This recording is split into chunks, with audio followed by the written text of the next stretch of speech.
प्यारे आज चतुर्थ दिवस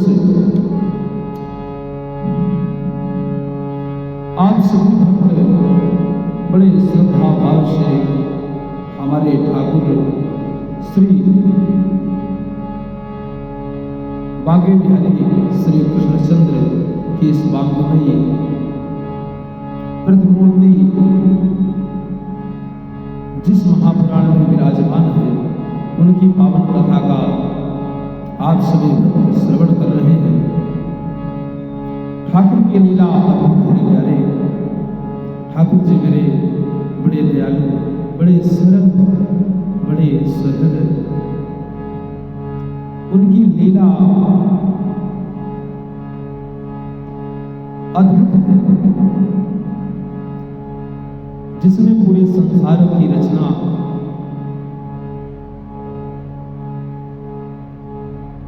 के साथ साथ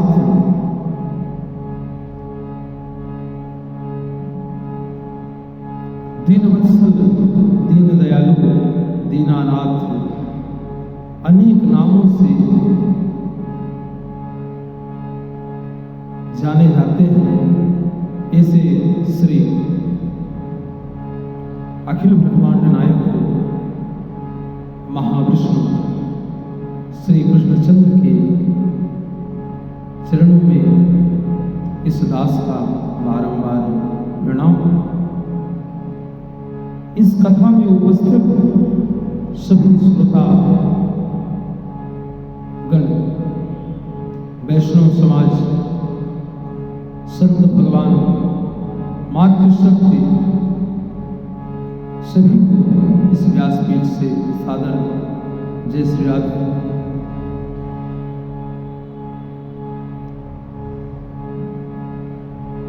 मनुष्य जीवन में कितने सत्कर्म क्यों ना कर ले प्यारे, जब तक ठाकुर के इस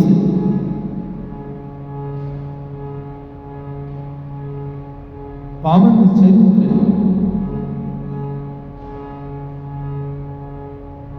को श्रवण ना करे तो उसका जीवन अधूरा माना जाता है।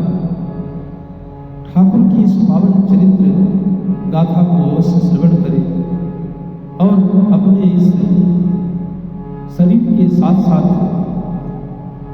अपने पैतृक पूर्वजों की भी आत्मतृप्ति करवाए। खूब सत्कर्म कर लो प्यारे, लेकिन श्रीमद् भागवत महापुराण जीवन में एक बार अवश्य सुनो, इससे आपका कल्याण होगा।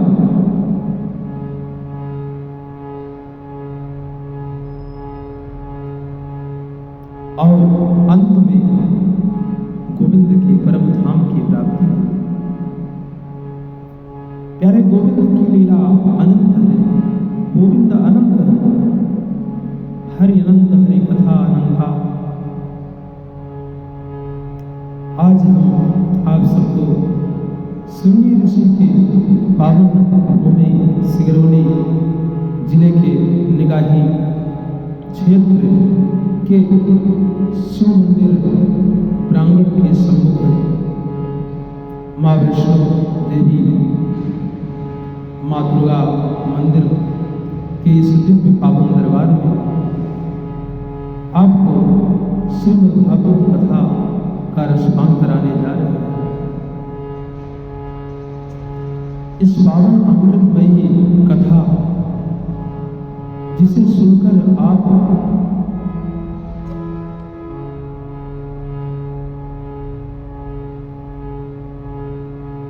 का आपका जीवन धन्य हो जाएगा। आप सभी इस पावन अमृत कथा का रसास्वादन रसपान करें।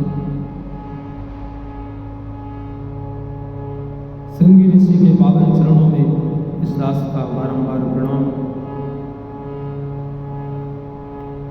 संरक्षक स्वामी श्री अनंत बलवंत वीर हनुमंत लाल जी के, आंजनेय हनुमंत लाल जी के श्री चरणों में इस दास का प्रणाम।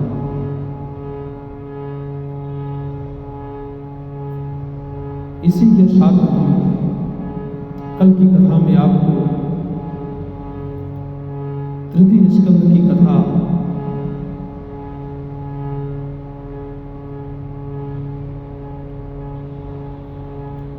विदुर उद्धव की भेंट, मैत्रेय जी के पास जाना, मैत्रेय द्वारा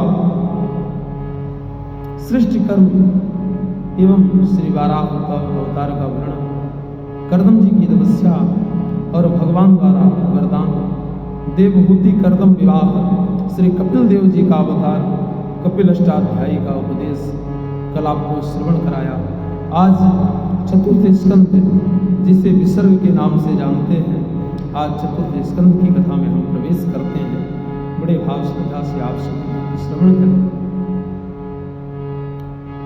चतुर्थ स्कंद की कथा में स्वयंभू मनु की कन्याओं के वंश का वर्णन, अत्रि चरित्र, शिव और दक्ष का मनोमालिन्य, दक्ष यज्ञ का विध्वंस, ध्रुव चरित्र, ध्रुव जी का वनागमन। आज आपको इस कथा के माध्यम से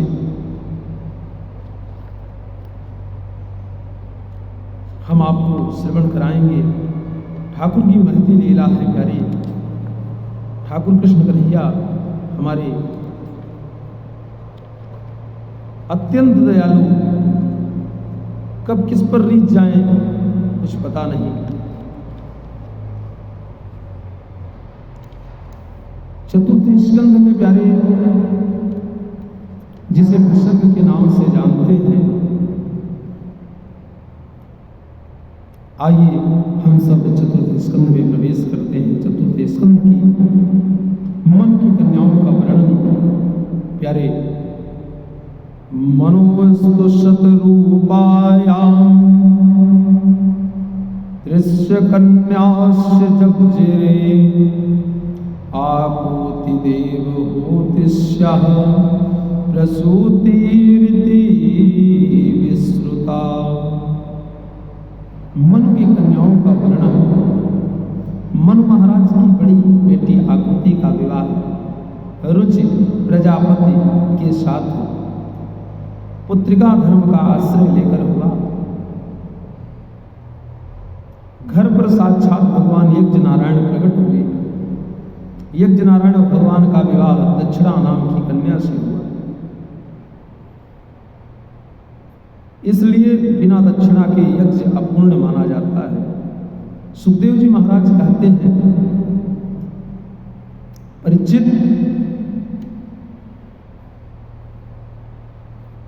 मैत्रेय मुनि विदुर जी को ये प्रसंग सुनाते हुए बोले, विदुर जी, देवहूति माँ की जो 9 बेटियां हुई थी, उनमें अनसुईया का विवाह अत्रि मुनि से हुआ। उनकी कोई संतान नहीं हुई तो अत्रि ने तप किया। उस तपस्या से प्रसन्न होकर ब्रह्मा, विष्णु, महेश ये तीनों देव प्रकट हो गए और बोले, परम ब्रूयात। अत्रि मुनि ने हाथ जोड़कर कहा, भगवान, मैंने तो एक को पुकारा था, मेरे सामने तो 3-3 खड़े नजर आ रहे हैं। भगवान मुस्कुराकर बोले, हम देखने में ही 3 हैं, परंतु वस्तुतः 3 नहीं है, एक ही समझिए। बोलो तुम्हें क्या चाहिए? अत्रि बोले, महाराज, मैं तो संतान की कामना करता हूँ। तो तीनों ने ही तथास्तु कह दिया। फलस्वरूप तीनों ही बेटे बनकर आए। ब्रह्मा जी के अंश से चंद्रमा, भगवान शिव जी के अंश से दुर्वासा मुनि और भगवान नारायण के अंश से अनसुईया माँ के गर्भ से साक्षात भगवान दत्तात्रेय महाराज का प्राकट्य हुआ। बोले दत्तात्रेय भगवान की जय। दत्तात्रेय मुनि भगवान के अवतार हैं। सोमो भूत ब्राह्मणोर्सेन दत्तो विष्णोस्तु योगविद दुर्वासा संकर्ष्यांशो निबोधाम गिरस्मय। मैत्रेय जी कहते हैं, विदुर जी, मनु महाराज की सबसे छोटी बेटी प्रसूति देवी का विवाह दक्ष प्रजापति के साथ हुआ। जिनके 16 बेटियां हुई, उन 16 कन्याओं में 13 कन्याएं धर्म की पत्नी बनी। उनमें धर्म की मूर्ति नामक पत्नी के गर्भ से भगवान नर और नारायण ऋषि रूप में प्रकट हुए। आज भी बद्रीनाथ में विराजमान है। स्वाहा नाम की एक बेटी अग्निदेव को ब्याही, स्वधा नाम की बेटी पितरों को ब्याही और एक बेटी भगवान शंकर को ब्याही, जिनका नाम सती देवी है। शिव पत्नी सती देवी के कोई संतति नहीं हो सकी, क्योंकि एक बार दक्ष ने भोलेनाथ का अपमान किया, जिसे देवी सती सह न सकी और माता सती ने अपना शरीर ही यज्ञ में त्याग दिया।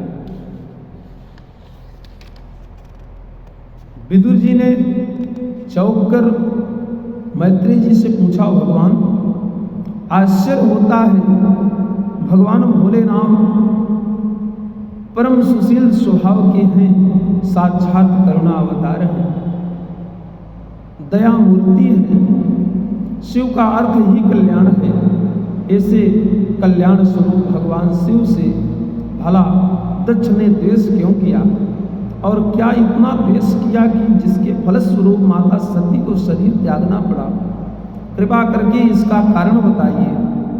मैत्रेय जी कहते हैं, सुनिए विदुर जी, एक बार पितामह ब्रह्मा ने समस्त देव परिकर बीच अपने प्रिय पुत्र दक्ष को प्रजापति घोषित कर दिया। प्रजापति का पद पाते ही दक्ष को बहुत अहंकार आ गया, अभिमान ग्रसित हो गए। जब इनका स्वागत समारोह आयोजित किया गया, जिसमें बड़े बड़े देवता महात्मा सब इकट्ठे हुए, और अपनी उस स्वागत सभा में जब दक्ष प्रजापति ने प्रवेश किया, तो सभी सभासदों ने खड़े होकर सम्मान किया, स्वागत किया। दक्ष ने अहंकार में चारों तरफ दृष्टि घुमाते हुए सभा में प्रवेश किया और अपने स्वागत में खड़े हुए लोगों को देखकर गदगद हो गए। अचानक दृष्टि पड़ी कि 3 लोग खड़े नहीं हुए हैं, ब्रह्मा, विष्णु और महेश। तो ब्रह्मा और विष्णु को देखकर तो कुछ नहीं बोला, परंतु भगवान शिव को देखकर तो लाल पीला हो गया। ये तो मेरा दामाद है, मैंने अपनी बेटी सती से ब्याही है, इसने मेरा सम्मान क्यों नहीं किया? बस अपनी गद्दी पर बैठते ही भाषण प्रारंभ किया। श्रूयतां ब्रह्मर्षयो में सहदेवाः सहाग्नयः साधूनां व्रतो नृत्यं नाज्ञानान्न चमत्सरात्।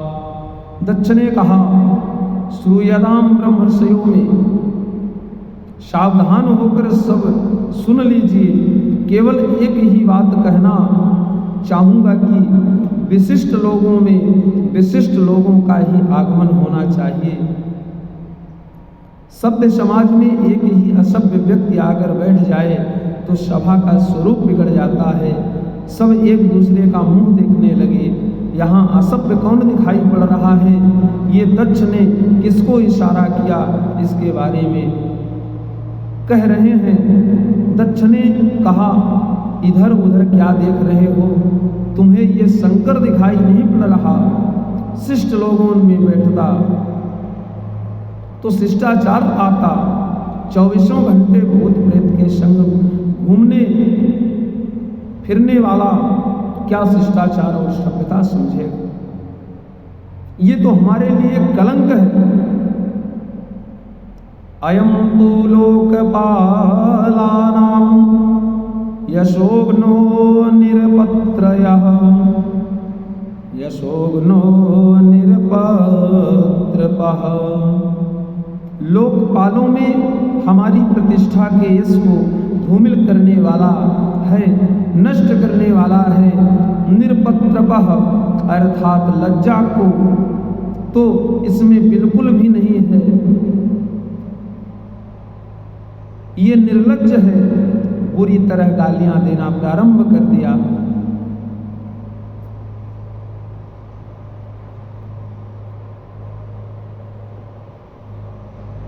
एक संत कहते हैं कि ठीक ही कह रहा है, इसने क्या कहा, ये हम लोग पालों के यश को धूमिल कर देता है, तो ठीक बात तो है।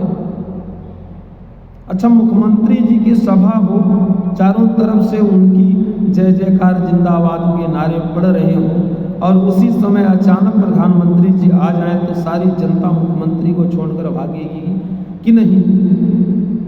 तो उनके सामने अपने से बड़ा कोई महान व्यक्तित्व का आ जाए तो छोटा व्यक्तित्व उनके सामने धूमिल हो जाता है। तो भगवान शिव का ऐसा प्रभाव है, ऐसा तेज है, ऐसा वैभव है कि जहाँ भी जाते हैं बड़े बड़े लोकपालों का यश इनके सामने धूमिल हो जाता है। निरपत्रपः का एक अर्थ तो होता है निर्लज्ज, दूसरा अर्थ वो करते हैं निर्गता अपशमन तादत्रा त्राणम रक्षणम येषाम ते निरपत्राः तान रक्षक हीनान पातित।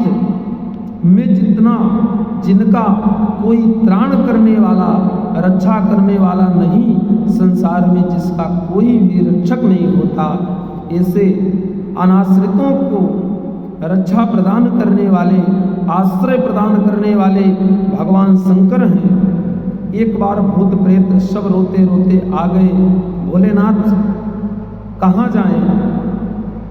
किसी के घर में जाने की कोशिश करते हैं तो वहाँ के लोग छू छू कर, मंत्र पढ़कर, बोतल में बंद करवाकर गड़वा देते हैं।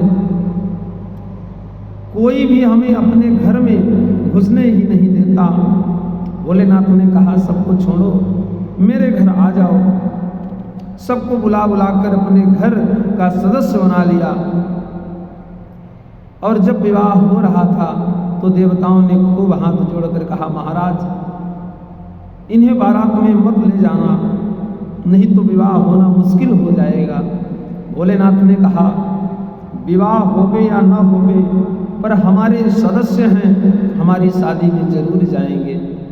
फिर तो भगवान नारायण को कहना पड़ा, ठीक है, आप अपनी बारात लेकर बाद में ही आना, हम लोग अलग चलेंगे। भोलेनाथ ने जिन्हें आश्रय दिया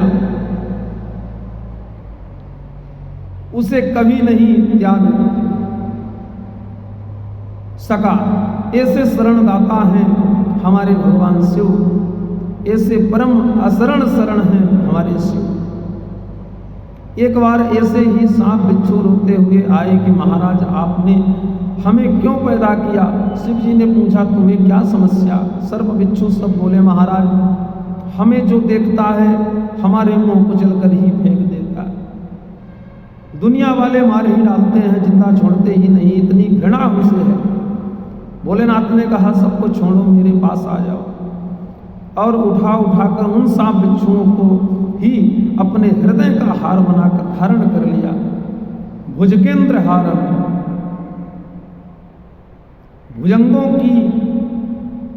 भुजंगों को ही जो अपना हार बना ले, सांप बिच्छुओं को ही अपना कुंडल बना लिए। दुनिया जिनसे घृणा करती है उन्हें आश्रय भोलेनाथ देते हैं। प्यारे,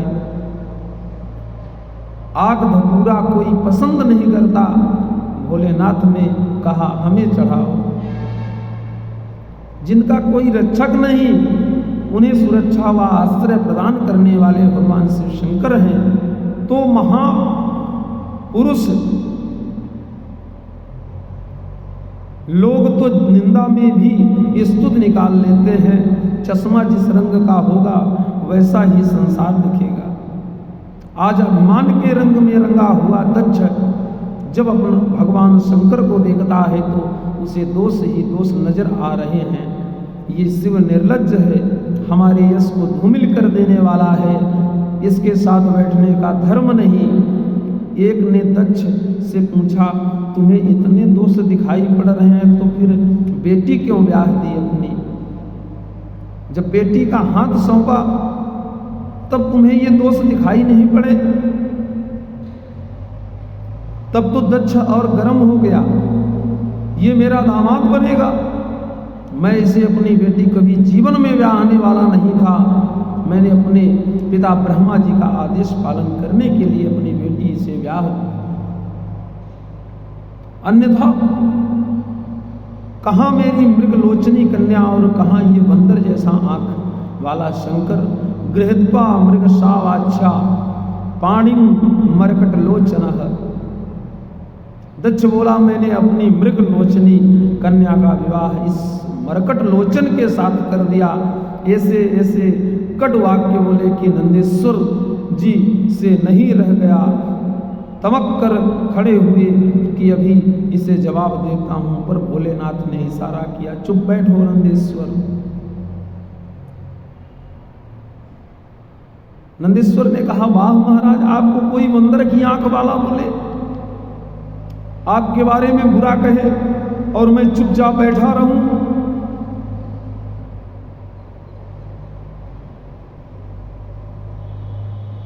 मैं चुपचाप बैठा रहूं, ऐसा असंभव है। हरिहर निंदा सुने जो काना, होई पाप गो घात समान। नंदीश्वर बोले, स्वामी, आपकी निंदा सुनने वाले को गौघात का पाप लगता है। मैं आपका दोष ना देख सकता हूं, ना सुन सकता हूं। भोलेनाथ मुस्कुरा पड़े, अरे भाई, कोई बात नहीं, गाली दे रहे हैं तो क्या हुआ, हमारे ससुर जी ही तो हैं। बेटा, ससुराल की गाली सबको सुननी पड़ती है।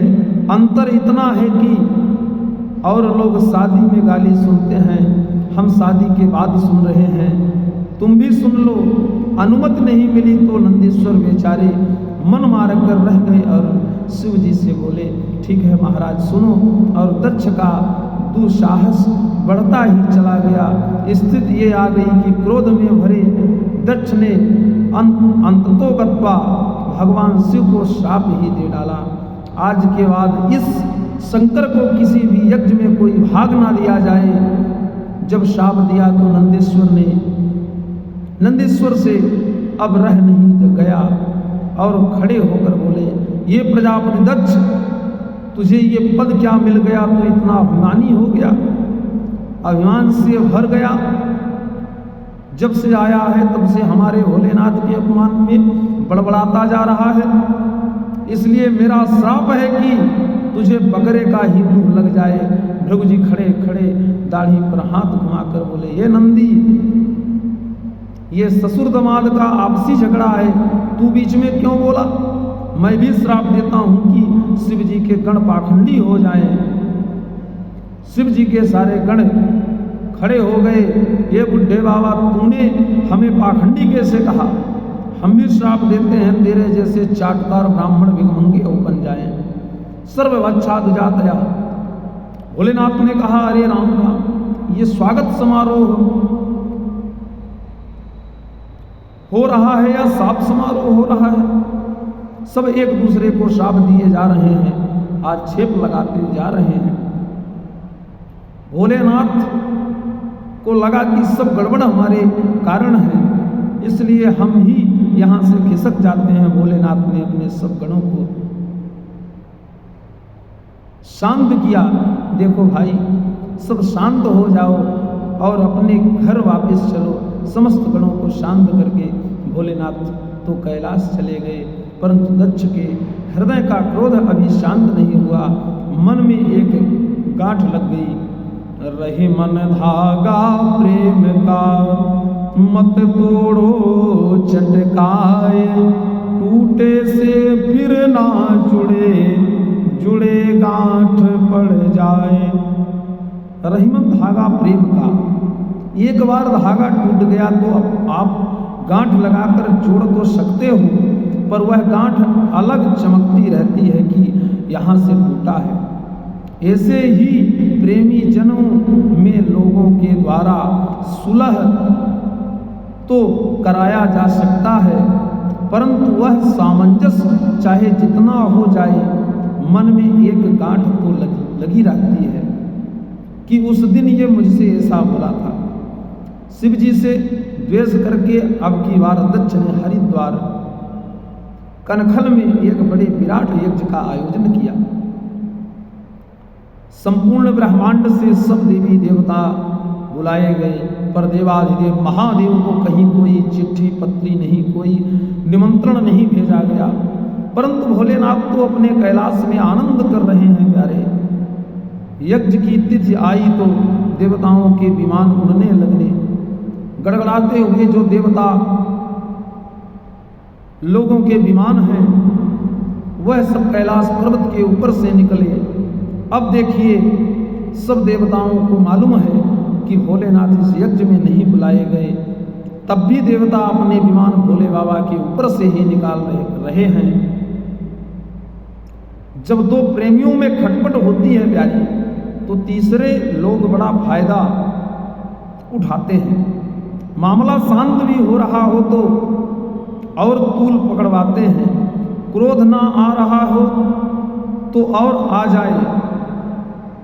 देखो, हम अपने घर बैठे हैं और लोग हमारी ससुराल जा रहे हैं, पर भोलेनाथ को तो कुछ आपत्ति नहीं थी, अपनी आंख बंद करके अपने स्वरूप के आनंद में मत्त हैं।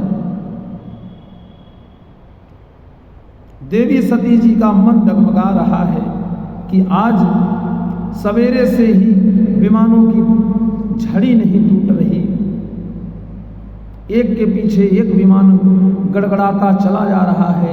आखिर कुंभ का पर्व तो इस वर्ष है नहीं, तो ये सब देवता हरिद्वार की तरफ क्यों भाग रहे हैं? कुछ देवांगनाओं को जब विमान में जाते देखा तो भगवती सती ने इशारे से पूछा, बहिन कहाँ जा रही हो? देवांगनाओं ने कहा, अरे बहिन, तू अभी ससुराल में बैठी है क्या?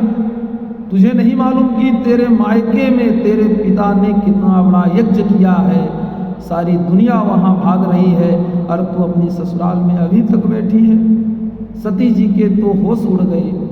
अरे राम राम, मेरे मायके में यज्ञ है और मुझे ही मालूम नहीं। सती जी मुस्कुराकर बोली, हाँ हाँ बहन, तुम सब चलो, मैं बस अभी तैयार होके आ रही हूँ। पर माता सती के मन में एक बड़ा ही द्वंद्व खड़ा हो गया। ये कैसा हो गया? ये कैसे हो गया? मैं तो अपने पिता की बड़ी लाडली हूँ, फिर पिताजी ने मुझे क्यों नहीं बुलाया? अब ये सब कारण तो वहां जाने के बाद ही पता चलेगा, पर बिना निमंत्रण के मेरे भोलेनाथ तो संभवतः जाने वाले नहीं हैं।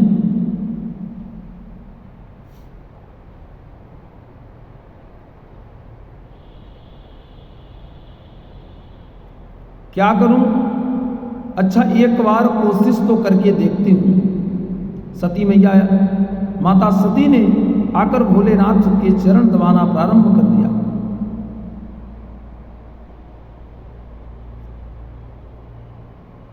भोलेनाथ ने मुस्कुराते हुए पूछा, देवी क्या बात है?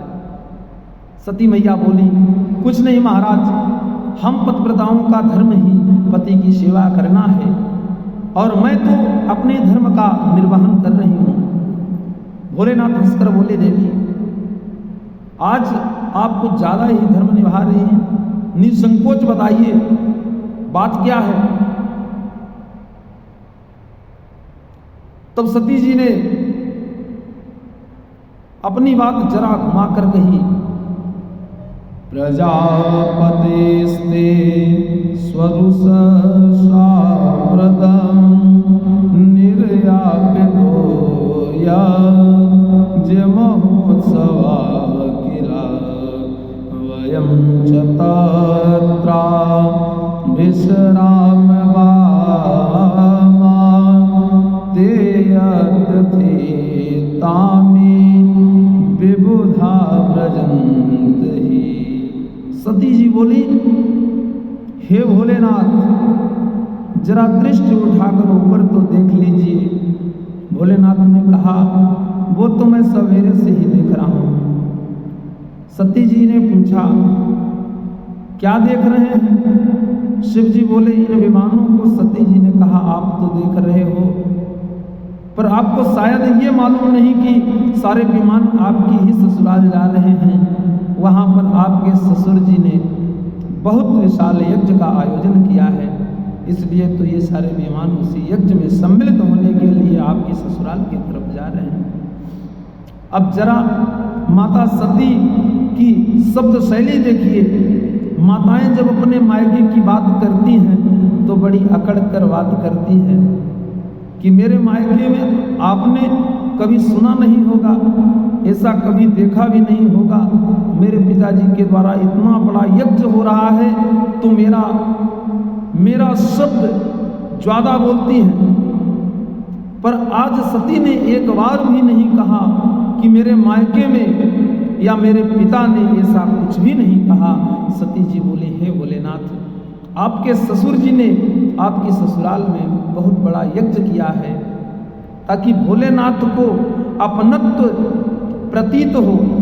भोलेनाथ हंसकर बोले, देवी, तो क्या ससुराल से हमारे लिए कोई निमंत्रण आया है? सती जी ने कहा, महाराज, आया तो नहीं पर भेजा जरूर होगा। कभी कभी डाक गड़बड़ा जाता है,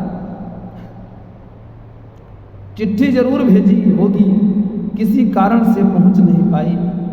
महाराज, मेरे मन में तो बस एक ही कामना है कि हम 16 महीने हैं विवाह के बाद से, बहनों से कभी मिलना ही नहीं हुआ।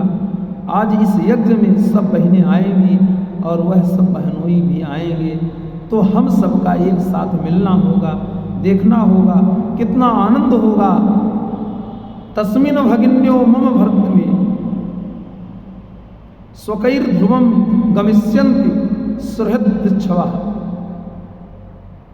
सबसे मिलने का, तस्मिन् भगिन्यो, सबसे मिलने का, सबको देखने का बहुत मन कर रहा है। आप भी सबसे मिलोगे तो कितना आनंद आएगा। भोलेनाथ देवी सती की उत्कंठा को जान गए। मन में मायके जाने की प्रबल इच्छा है। हंसकर बोले, सती देवी, जाने आने में तो हमें भी कोई आपत्ति नहीं, चले चलते, तुम्हारा कहना भी बिल्कुल उचित है। ऐसे अवसरों पर सब स्नेही जनों से भेंट होती, सबसे मिलना जुलना होता, परंतु जाने आने में आनंद तब आता है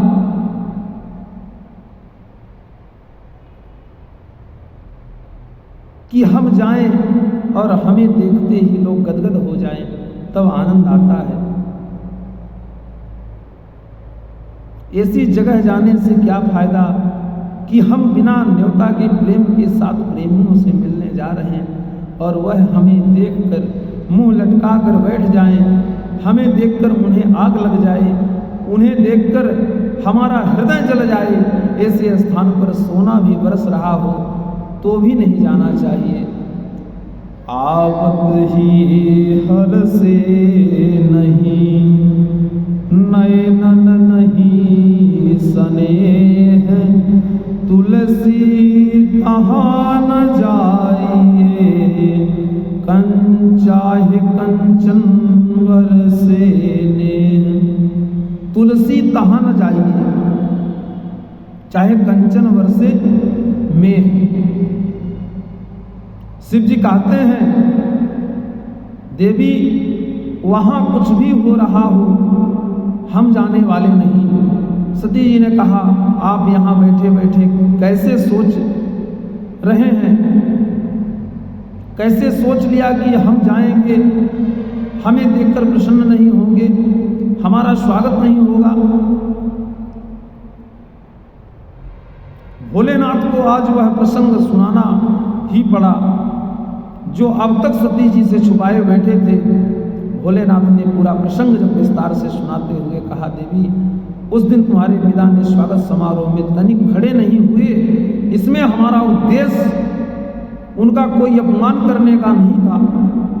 हमने तो सर्वभूत हृदय भगवान वासुदेव के चरणों में प्रणाम करते हुए दक्ष को भी प्रणाम किया था, पर मेरी भावना को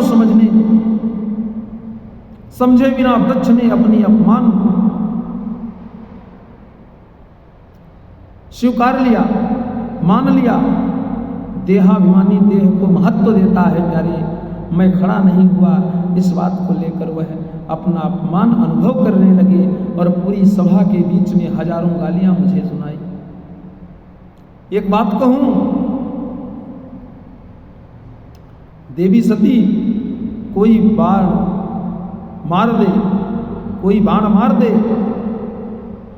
बाण का घाव होता है, पीड़ा भी बहुत होती है, परंतु औषधियों के बल से घाव भी ठीक हो जाता है, पीड़ा भी, दर्द भी सब ठीक हो जाता है। परंतु अपने स्नेही जन के द्वारा जो वाणी का घाव हृदय पर लगता है, तो वह घाव कभी जीवन में ठीक नहीं होता। जब जब उस वचन को याद करो उतनी ही पीड़ादायक होती है, वह घाव कभी ठीक नहीं होता। स्वानाम यथा वक्र धियाम दुरुक्ति, वह घाव दिन रात तपाते हैं। देवी मैं तो सह गया, पर मैं तुम्हारे स्वभाव को भी जानता हूं कि तुम सह नहीं सकती, सह नहीं पाओगी। अपमान की पीड़ा मृत्यु से भी भयानक होती है प्यारे, जो तुमसे नहीं सहा जाएगा। इसलिए मेरी बात मानो, वहां बिल्कुल मत जाना, तुम्हारा किसी भी प्रकार भला नहीं होगा। स्पष्ट रूप से भोलेनाथ ने समझा दिया, पर सती जी का आग्रह फिर भी शांत नहीं हुआ प्यारे। सती जी बोली, देखिए महाराज, अब जो होना था सो हो गया, परंतु संबंध कोई छोटी छोटी बातों के ऊपर टूट थोड़े ही जाते हैं। वे आपके ससुर हैं और रहेंगे। अब खटपट हो गई तो एक काम कीजिए, मुझे आज्ञा दीजिए, मैं जाऊंगी और पिताजी को समझाऊंगी, वह मेरी बात मान लेंगे, आपसे भी क्षमा मांग लेंगे और आपको भी यहाँ से मना कर ले जाएंगे। यदि आप भी नहीं गए और मैं भी नहीं गई तो हम लोगों को ये घर की लड़ाई पूरे समाज में फैल जाएगी। तप्यति ममता बिता, इसलिए ना बेटी आई और ना दामाद, तो घर की बात पर की लड़ाई,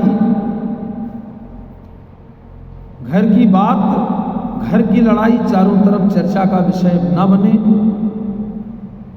ये कोई अच्छी बात नहीं। आप मुझे आज्ञा दीजिए। भोलेनाथ समझ गए कि होनी बहुत बलवती मालूम पड़ती है। मेरा इतना समझाने पर भी सती मेरी बात नहीं मान रही। पुरुषार्थ करने में कोई कसर नहीं छोड़नी चाहिए, और उसके बाद भी बात नहीं बने तो परमात्मा के ऊपर छोड़ देना चाहिए। को करी तर्क बढ़ावई शाखा। भोलेनाथ ने बहुत प्रकार समझाकर भी जब देख लिया कि सती मान नहीं रही, तो भोलेनाथ ने कहा, देवी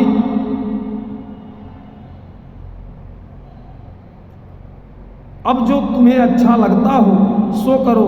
और भोलेनाथ तो आंख बंद करके बैठ गए। भगवती सती बोली, महाराज तो मैं जा रही। भोलेनाथ कुछ बोले ही नहीं, फिर भी नहीं बोले तो सती जी प्रणाम करके चल पड़ी। सती जी चलते चलते सोचती जा रही हैं, ये भगवान कहीं भोलेनाथ नाराज तो नहीं हो जाएंगे, कहीं असंतुष्ट तो नहीं होंगे। अच्छा दोबारा कोशिश करती हूँ। मेरे भोलेनाथ तो आशुतोष हैं, बहुत जल्दी खुश हो जाते हैं। दोबारा प्रयत्न किया तो शायद प्रसन्न हो जाएं।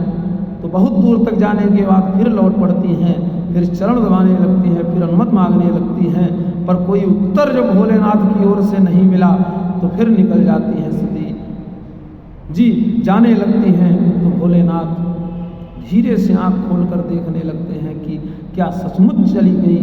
और सती जी को जब वापस अपनी ओर आते देखते हैं तो आंखें बंद करके फिर बैठ जाते हैं।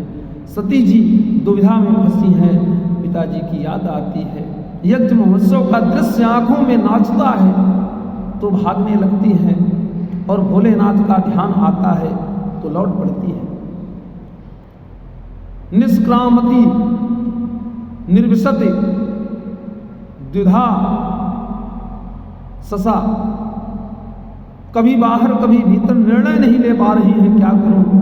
अंत में निर्णय ले ही लिया कि कुछ भी हो यज्ञ में जाऊंगी, ऐसे यज्ञ कोई नित्य थोड़े ही होते हैं और सबसे मिलजुल कर बाद में आकर अपने भोलेनाथ को मना लूंगी।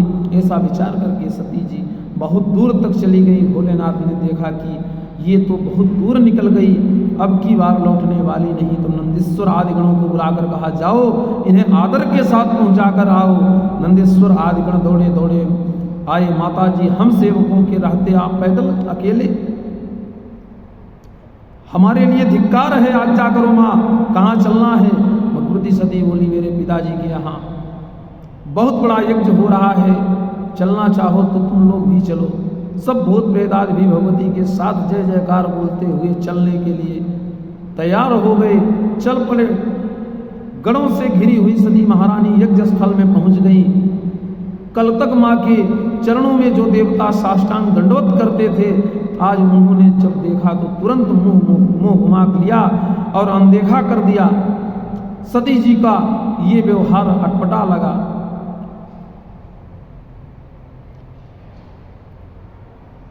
कोई भी ठीक से बात नहीं कर रहा, कोई प्रणाम दंडवत नहीं कर रहा।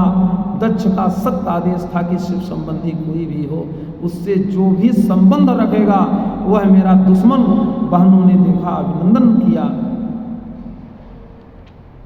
आओ आओ बहन सती, तेरे बिना तो हमारा मन ही नहीं लग रहा था, और हमने सुना कि पिताजी ने तुम्हें निमंत्रण ही नहीं दिया। अरे हम तो बड़ा बुरा, अरे हमें तो बहुत बुरा लगा, पर कोई बात नहीं, अपना तो घर है, घर में निमंत्रण की क्या प्रतीक्षा करनी। बहन तूने आकर बहुत अच्छा किया। सती ने सोचा, मुझे इनसे क्या मतलब, मायके में सबसे अधिक महत्व तो माता का होता है, अन्यथा कोई पूछने वाला नहीं होता, केवल औपचारिकता निभाई जाती है। इसलिए सती ने सबसे मन हटाया और सीधे माँ के पास मिलने गई। वास्तव में देवी सती के न आने की हार्दिक पीड़ा यदि थी तो केवल उनकी माँ को। इतना बड़ा उत्सव हो रहा है, परंतु माता प्रसूति अपने कक्ष में बड़ी दुखी होकर बैठी हैं, बहुत दुखी होकर बैठी कि अचानक अपने भवन में अपनी बेटी सती को प्रवेश करते हुए देखा। प्रसूति माता का हृदय तो वात्सल्य से भर गया। तुरंत वेग से दौड़कर पुत्री को अंक में भरकर हृदय से लगा लिया। सादर भले मिली एक माता, सादर भले मिली एक माता, भगनी मिली बहुत मुस्काता, भगनी मिली बहुत मुस्काता।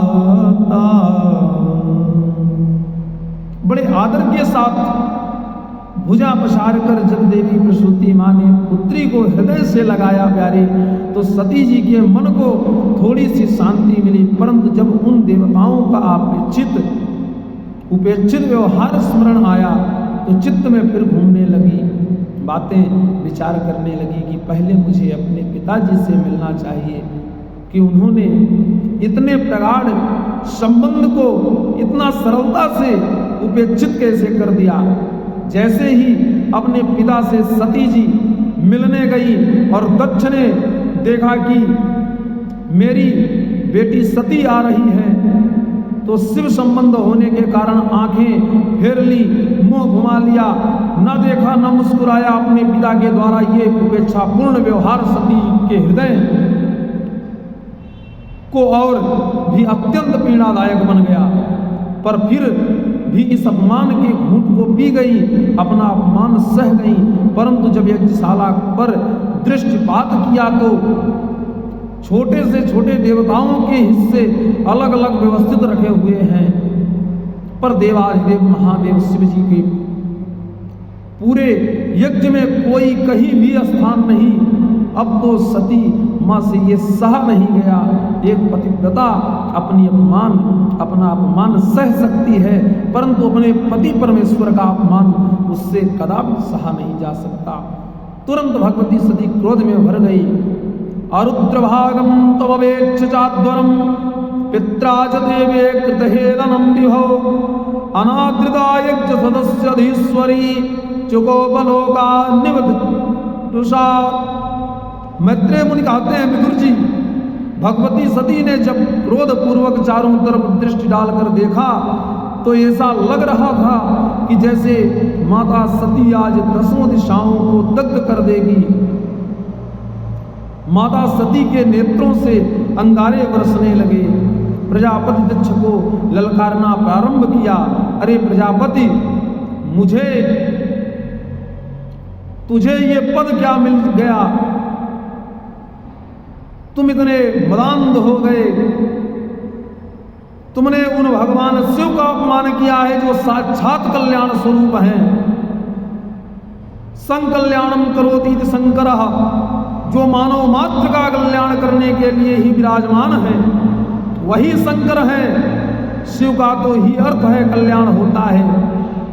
एक बार भी जिसकी वाणी से शिव ये 2 अक्षर निकल गए उसके जीवन भर के पाप पल भर में भस्म हो जाते हैं। यद्वयक्षरम नाम गिरे ऋतम निर्णाम सकृत प्रसंगा दधमाशु हंति। सती मैया कहती हैं, शिव नाम मुख से निकला है कि जीवन भर के पाप शीघ्र ही समाप्त हो जाते हैं। शास्त्र कहते हैं, हमारे स्वामी शिव जी का अपमान करने वाले की जीभ काट लो। और इतनी सामर्थ्य तुम में नहीं है तो कर्णों पिधाय निर्यातः, कान में उंगली डाल लो और चले जाओ वहां से, पर न तो मैं तुम्हारी जीभ ही काट पाऊंगी क्योंकि तुम मेरे पिता हो, और कान में उंगली डालकर यदि घर लौटूंगी तो भोलेनाथ पहुंचते ही कहेंगे, आओ दक्ष कुमारी, आओ दक्षायणी देवी। मायके में क्या स्वागत होगा तो क्या कहूंगी, क्या जवाब दूंगी? मैं भोलेनाथ को कितना विश्वास देकर आई थी, मुझे तुम्हारे प्रेम पर कितना विश्वास था। मैं बिन बुलाए पागलों की तरह आ गई और तुमने मेरे स्वामी का यहाँ पर ऐसा अपमान किया। मुझे सबसे बड़ी पीड़ा इस बात की है, भोलेनाथ मुझे दक्ष कुमारी कहकर पुकारेंगे। शिवद्रोही की बेटी मुझसे कोई कहे, ये मैं कभी नहीं सह सकती। मुझे जीवन में आज पहली बार पता चला कि मेरा जन्म एक शिवद्रोही के द्वारा हुआ है। जो मेरे प्राण धन है, जीवन धन है, जीवन सर्वस्व है, उनकी मैं अर्धांगिनी हूं और मेरा जन्म उनके द्रोही के द्वारा हुआ। इस शरीर में शिवद्रोही का रक्त है, इसलिए अब ये शरीर मैं स्वीकार नहीं करूंगी। पर क्या करें, जब तक शरीर है तब तक ये संबंध तो स्वीकारना ही पड़ेगा। अतः इस संबंध को समाप्त करने के लिए आज मैं ये शरीर ही समाप्त कर दूंगी। मेरा ये शरीर तेरे द्वारा उत्पन्न है, इसलिए अब इसे धारण नहीं करूंगी। और इतना कहकर माता भगवती ध्यान मग्न हो बैठी।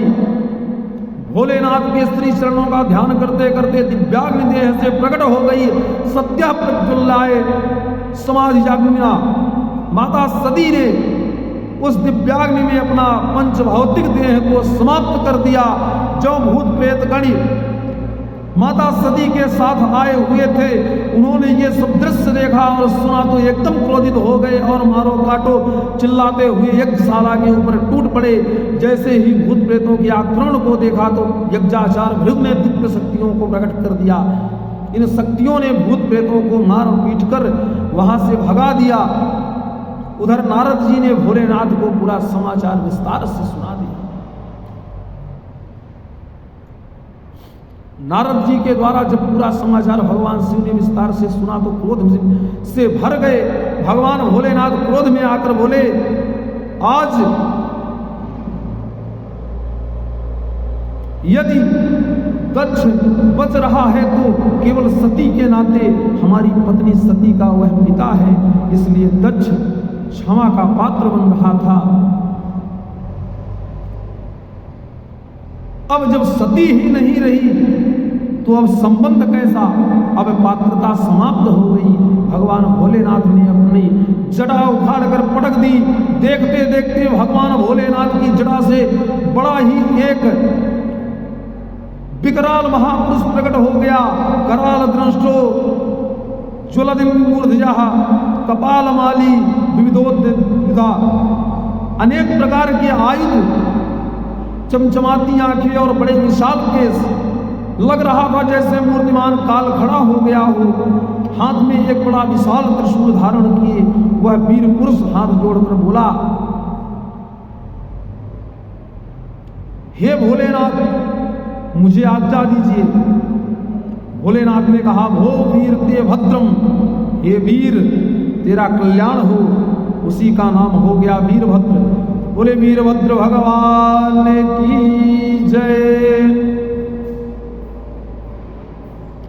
भोलेनाथ ने आदेश दिया, दक्षम सयज्ञम जहि, जाओ दक्ष को यज्ञ सहित समाप्त कर दो।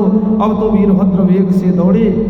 जो भूत प्रेत आदि यज्ञ से पराजित होकर पिट कर आ रहे थे, उन्होंने जब वीरभद्र को देखा तो उन्हें भी बड़ा जोश आ गया। अब डरने की आवश्यकता नहीं, चलो जिन्होंने हमारी पिटाई की थी चुन चुन के बदला लेंगे। भूत प्रेतों ने को जोश आ गया। भूत प्रेतों का शरीर तो वायु प्रधान होता है। इतने वेग से दौड़े कि तूफान आ गया और वह तूफान आकाश तक छा गया। यज्ञ के देवता उस तूफान को देखकर चक्कर में पड़ गए। देखो देखो कितनी भयंकर आंधी आ रही है। ऐसी आंधी तूफान हमने कभी जीवन में नहीं देखा। ये कैसा तूफान है, जरा पता लगाओ। एक बोला, अरे मुझे तो लगता है कि कहीं डकैती पड़ी है और डकैत सब भाग रहे हैं। इस समय राजा प्राचीन वर्ही का राज्य है। राजा प्राचीन वर्ही के राज्य में भी भला कोई डकैत हो सकता है? वह बड़े उग्र शासक हैं।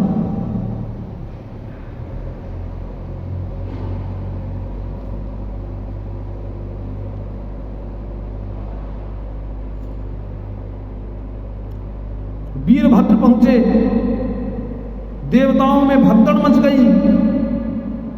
जिसकी पकड़ में जो आया उसी को धर पकड़ा। भृगु ने उठकर भागे। मणिमान नाम के गण भृगु जी को दबोचा। वीरभद्र ने दौड़कर प्रजापति दक्ष को पकड़ लिया।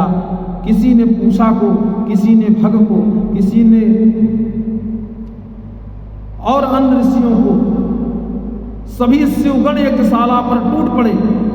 बल्लियां उखाड़ उखाड़ कर पटकने लगे। कुछ भंडारे में घुस गए, कुछ रायते के कुंड में हर हर महादेव डुबकी मार कर नहाने लगे। भंडारा चौपट कर दिया। वीरभद्र ने पूछा उन भूतों से, अब बताइए इन्हें क्या दंड दिया जाए? भूत प्रेत आदि बोले, महाराज ये सफेद दाढ़ी वाले भृगुमुनि जो खड़े हैं, इन्होंने हमारी बहुत पिटाई कराई। हम पिट रहे थे और ये बाबा दाढ़ी पर हाथ घुमा घुमा कर बड़े प्रसन्न हो रहे थे। इतना सुनते ही वीरभद्र को क्रोध आया। भृगु की दाढ़ी पूछ दोनों महाराज ने ये जो पूषा देवता खड़े हैं पकड़कर झटके कि सारे बाल नोच डाले और दाढ़ी उखाड़कर भृगु जी को थमा दी।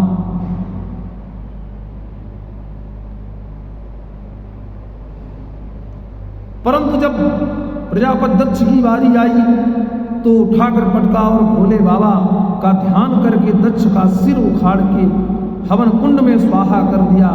भोलेनाथ की जय जयकार करते हुए सब शिवगण लौट गए, परंतु जो देवता खंडित हो गए वह रोते रोते ब्रह्मा जी के पास पहुंचे, उनकी शरण में गए। सबने अपनी अपनी दुर्दशा सुनाई। ब्रह्मा जी हंसने लगे, रे देवताओं, बिना विचारे जो करे सो पाछे पछताए। उस यज्ञ में भाग तो हमें भी परोसा गया था, पर हम तो नहीं गए। जहां भगवान शिव का अपमान होगा वहां हम कैसे जा सकते हैं? भगवान नारायण का भी भाग था, नारायण भी नहीं गए। तो जब हम तीनों ही नहीं गए तो तुम क्यों चले गए? तुमने विचार क्यों नहीं किया? तुमने शिव का अपराध किया, उन्हीं के शरण में जाओ, वही ठीक करेंगे। और घबराओ मत, मैं तुम्हारे साथ चलता हूं। भगवान भोलेनाथ क्षणे रुष्टा क्षणे पुष्टा रुष्टः पुष्टः क्षणे क्षणे, जितना जल्दी नाराज होते हैं उतनी जल्दी ही प्रसन्न भी हो जाते हैं। आशुतोष है भगवान। सब देवताओं को लेकर ब्रह्मा जी पधारे। ब्रह्मा जी कैलाश पर्वत पर आए, देखा कि भोलेनाथ एक विशाल बरगद के नीचे विराजमान है। देवता दूर से भोलेनाथ के उस विचित्र वैराग्य स्वरूप का दर्शन किया। ब्रह्मा जी से बोले, महाराज आप ही वहां पधारिए और उचित लगे तो हमें इशारा कर देना, हम तुरंत दौड़कर आ जाएंगे। उनके पास जाने का साहस नहीं होता, तो देव समाज को वहीं बैठाकर ब्रह्मा जी सबसे पहले शिव जी के पास पहुंचे। ब्रह्मा जी को देखते ही भोलेनाथ खड़े हो गए और ब्रह्मा जी को प्रणाम करके आदर्श के साथ आसन दिया। प्रणाम कैसे किया? उत्थाय चक्रे शीर्षाभिवंदन महर्तमः कस्य यथैव विष्णु हो। वामन भगवान कश्यप जी को पिता होने के नाते प्रणाम करते हैं। भगवान वामन साक्षात नारायण विष्णु हैं, पर व्यवहार जगत के कश्यप जी उनके पिताजी बने हैं, इसलिए वामन भगवान को प्रणाम करना पड़ता है। उसी प्रकार भगवान भोलेनाथ तो समस्त देवताओं के परम पूज्य हैं, परंतु व्यवहार में ब्रह्मा जी की भृगुटी से प्रकट होने के नाते उन्हें पिता मानकर प्रणाम कर रहे हैं। ब्रह्मा जी ने दूर खड़े देवताओं को इशारा किया, मौका बहुत अच्छा है, जल्दी जाओ। सभी देवता दौड़कर आए, सब भोलेनाथ के चरणों में गिर गए, दंडवत साष्टांग प्रणाम करने लगे। ब्रह्मा जी ने थोड़ी सिफारिश कर दी, महाराज इन पर दया करो। भृगु ने अपने मन की बात कहनी चाहिए। कुछ पर इनका स्वभाव था कि बात करते समय दाढ़ी पर हाथ फेरते थे, तो स्वभावतः जैसे ही दाढ़ी पर हाथ फेरने के लिए हाथ ऊपर उठा की दाढ़ी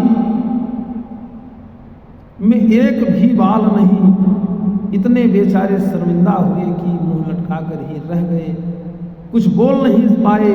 ब्रह्मा जी ने कहा, हे भोलेनाथ, अब इन पर दया करो, ये बिना दाढ़ी के रह नहीं पाएंगे, इनके स्वभाव में आ गया है। और इनकी दाढ़ी आपको आपके विरोधी यज्ञ में स्वाहा हो गई है। भोलेनाथ भी मुस्कुरा पड़े, अच्छा ठीक है, पूरी दाढ़ी तो नहीं मिलेगी, परंतु आगे थोड़ी सी दाढ़ी आपको लग जाएगी, जाओ, हमारा आशीर्वाद है। भृगु जी बोले, बस बस महाराज, इतने में ही काम चल जाएगा, कुछ होना जरूर चाहिए। पूषा देवता तुरंत आगे बढ़े, देखो महाराज, मुंह में एक भी दांत नहीं बचा, सारी दंतावली बाहर निकाल दी, कैसे भोजन करूंगा? भोलेनाथ ने कहा, सत्तू घोल घोल कर पियो, दांतों की कोई जरूरत नहीं पड़ेगी, पिष्ट भुक बन जाओ। भग देवता ने कहा, देखो, आंखें फोड़ दी, मैं तो अंधा ही हो गया। भोलेनाथ ने कहा तुम मित्र देवता की दृष्टि से देख सकोगे। इस प्रकार से समस्त देवताओं को स्वस्थ सफल कर दीजिए। भोलेनाथ ने कहा यज्ञ में भाग तो मिलने वाला नहीं है, हम जाकर क्या करेंगे। सारे देवता एक स्वर में बोले एस ते रुद्र भागोस्तु यदोच्छिष्टो भरस्य वै यज्ञस्ते रुद्र भागेन कल्पमात् यज्ञस्ते रुद्र भागेन कल्पतामत् यज्ञ। ये यज्ञ हंता भोलेनाथ आज से जो भी यज्ञ में सामग्री अवशेष बचेगी वह अवशिष्ट सामग्री आपका ही भाग माना जाएगा। भोलेनाथ संतुष्ट हो गए। जो बच जाए बहुत है। सारे देवता भोलेनाथ को मना कर ले आए। भोलेनाथ से कहा महाराज यज्ञ सफल करो। भोलेनाथ ने कहा यजमान को बुलाओ। देवता बोले सरकार यजमान का धड़ तो ये पड़ा है और सिर स्वाहा हो गया है। भोलेनाथ को ससुर जी की दुर्दशा देखकर दया आ गई। तुरंत बकरे का सिर जोड़कर ससुर जी को पुनर्जीवित कर दिया। दक्ष के धड़ में जब बकरे का सिर लगाकर पुनर्जीवित हुए तो भोलेनाथ की महिमा को समझा। सती जी के वियोग का स्मरण आया तो गदगद कंठ हो गया और नेत्र सजल हो गए। दक्ष ने भोलेनाथ के चरणों में प्रणाम करते हुए बड़ी सुंदर स्तुति प्रारंभ कर दी। भूयानुग्रह अहो भवता कृतो मे दंडस्त्वया मयि भृतो यद्यपि प्रलब्धा। हे भोलेनाथ आपने मुझे दंड देकर मुझ पर बड़ा भारी अनुग्रह किया क्योंकि मैं बहुत उदंड हो गया।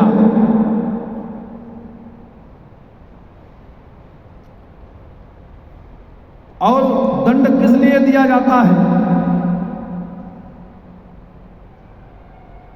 कि सुधर जाए।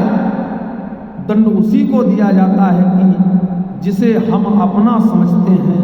कई बच्चे उत्पात मचा रहे, उदंडता कर रहे, अनदेखा करके चले जाएंगे। हमें क्या लेना देना। उनमें से कोई बचा और कोई बच्चा दिखाई पड़ जाए, उन उदंडों के साथ स्वर्ग स्वयं उदंडता कर रहा है तो हम उसे जरूर पकड़कर शपथ लगा देंगे, मार लगा देंगे। उसे हम अपना समझते हैं, उस पर हमारा अधिकार है। तो जिससे प्रेम किया जाता है प्यारे, उसी को दंड देने का अधिकार भी रखा जाता है।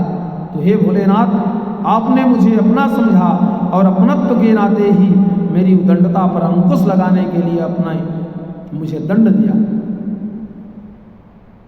एक ग्वाला गायों को चराता है पर अपनी गायों के से बड़ा प्रेम करता है। इतना प्रेम करता है प्यारे, इतना प्रेम करता है गायों से कि जंगल में कोई हिंसक जानवर कदाचित गाय के ऊपर आक्रमण कर दे तो अपने प्राणों की बाजी लगाकर गौ माता की रक्षा करता है। और वही गाय यदि उत्पात करे, यहां वहां नुकसान करे तो डंडा भी मार देता है। तो जितना अपनी गायों से प्रेम करता है प्यारे, उतना ही मारने का अधिकार रखता है। तद ब्राह्मणान् परम सर्वविवस्सो पाशिपालः पशुनिव विभो प्रगृहात् दंडः।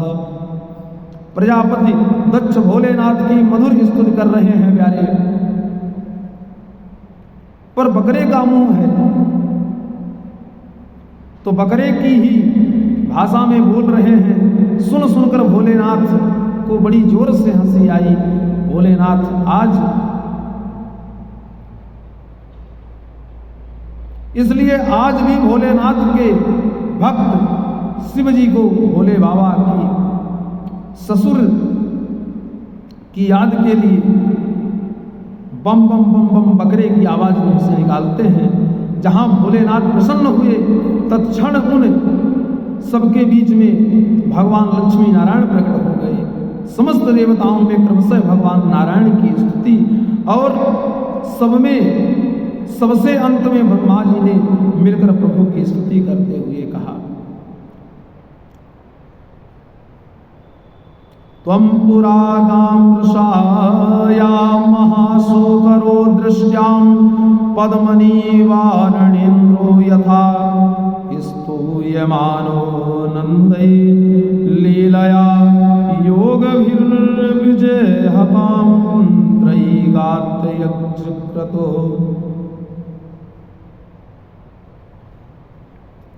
सभी ब्राह्मण मिलकर कहते हैं, हे नारायण, समस्त यज्ञ के यज्ञ आप ही हैं, आप साक्षात स्वरूप यज्ञ स्वरूप नारायण हैं।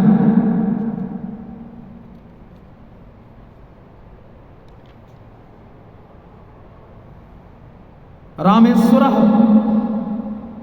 रामस्य ईश्वर रामेश्वर, राम का जो ईश्वर है वह रामेश्वर है।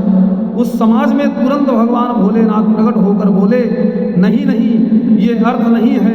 भक्त ने पूछा, महाराज तो क्या अर्थ है? भोलेनाथ ने समास बदल दिया, रामः ईश्वरो यस्य सा रामेश्वर, रामः ईश्वरो यस्य सा रामेश्वर। राम है ईश्वर जिनके उनका नाम है रामेश्वर, जिन्होंने राम जी को अपना ईश्वर सिद्ध कर दिया, इसलिए दोनों एक दूसरे के पूरक हैं। इसलिए इनमें किसी भी प्रकार का भेद ना रखें। रामस तत्पुरुषम ब्रूते बहुव्रीहि महेश्वर, रामेश्वर पदे प्राप्ते मुनिया कर्मधारे। भगवान शिव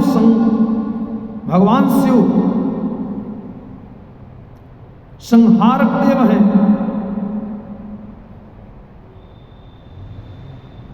उनका स्वरूप तो सांवला होना चाहिए और भगवान नारायण पालनहार हैं। अतः सप्त प्रधान होने से भगवान नारायण का स्वरूप गौरांग होना चाहिए, परंतु बात बिल्कुल विपरीत है। शिव जी कर्पूर की तरह है। कर्पूर गौरम करुणावतारम संसार सारम भुजगेन्द्रहारम सदा वसंतम हृदयार्यविंदे भवं भवानी सहितं नमामि। भगवान नारायण पर दृष्टि डालते हैं एक बार। नील सरोरुह नील मणि नील नील धर श्याम, लाज ही तन शोभा निरखे कोटि कोटि शत काम। जिन्हें गोरा होना चाहिए वह सांवले हैं, और जिन्हें सांवला होना चाहिए प्यारे वह गोरे हैं।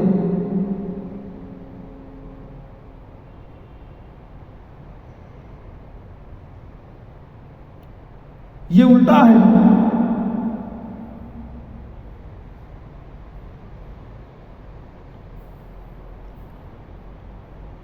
शिव जी का सतत ध्यान करते करते जो शिव जी की श्यामलता थी वह नारायण में समा गई प्यारे।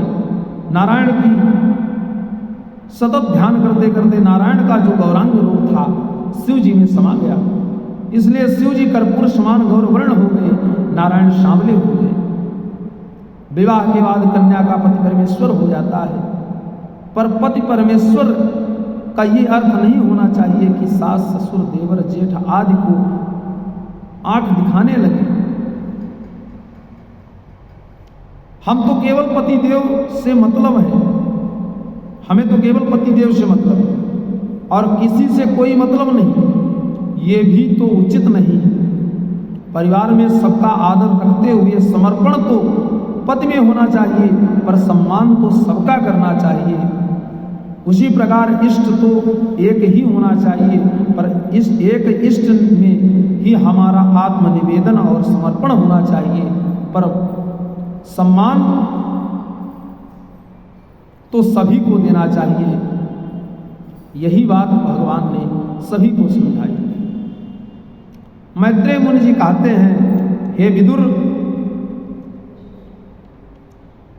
यही कारण था कि माता सती ने देह त्याग दिया और अगले जन्म में हिमालय की पुत्री पार्वती के रूप में प्रकट हुई, पुनः घोर तपस्या करके अंत में भोलेनाथ को प्रसन्न कर लिया। धूमधाम से बारात लेकर भोलेनाथ आए, उन्हीं सती को पार्वती के रूप में पुनः प्राप्त किया।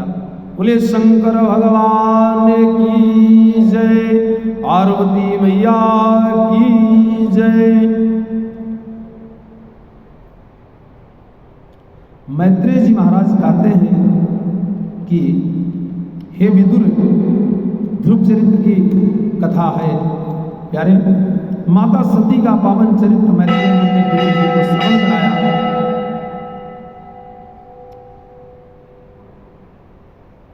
मैंने आपको मन महाराज की 3 बेटियों के बारे में बतला दिया।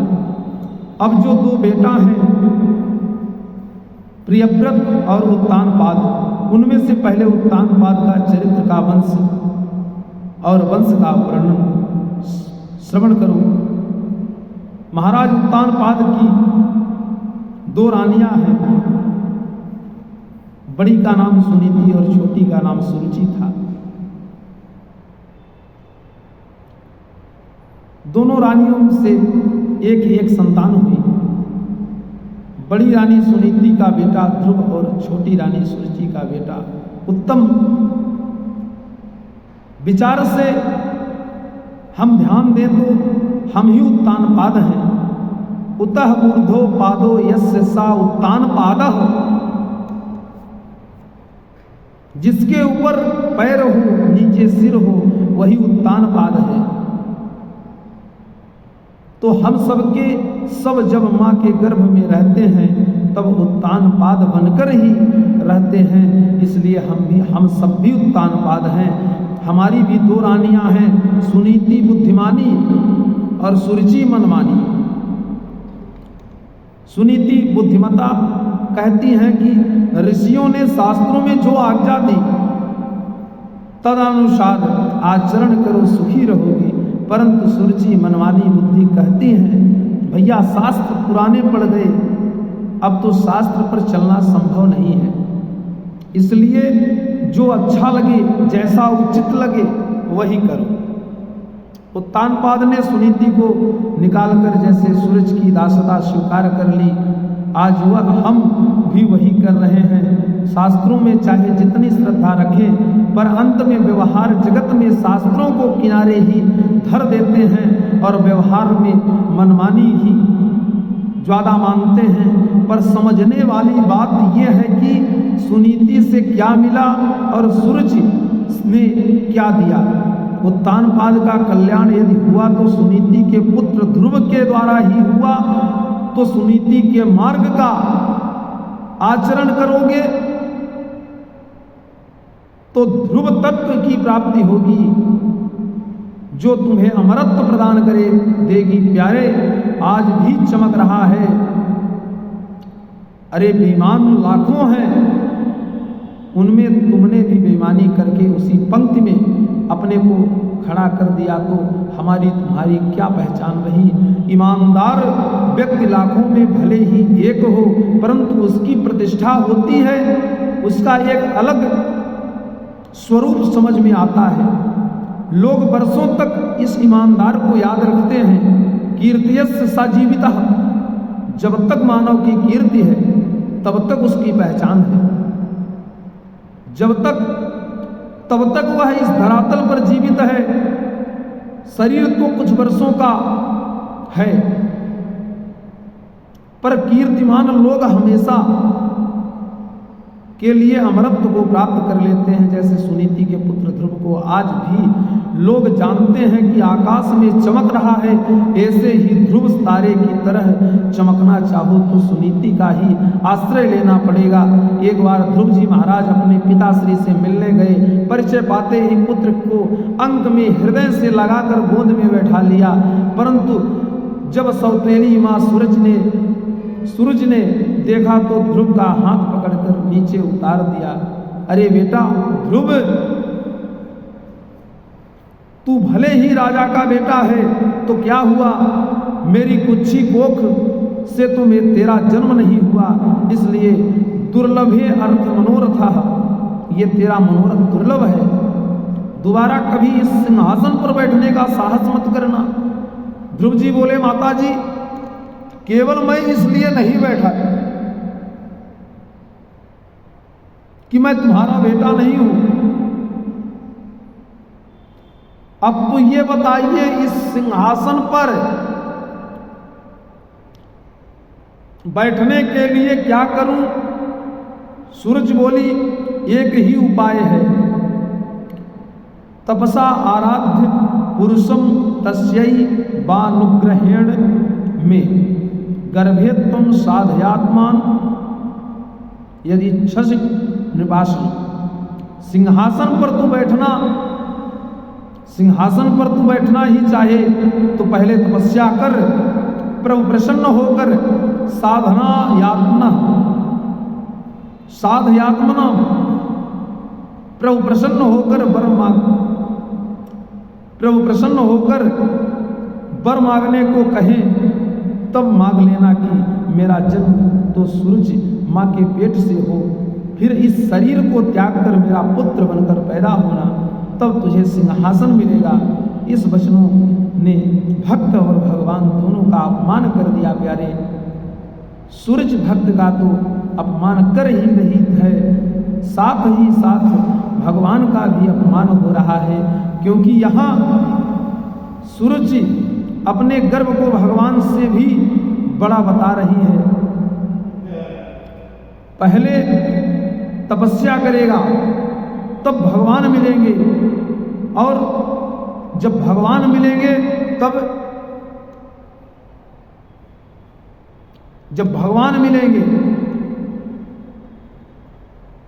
तब तुझे मेरे गर्भ में आने को मिलेगा।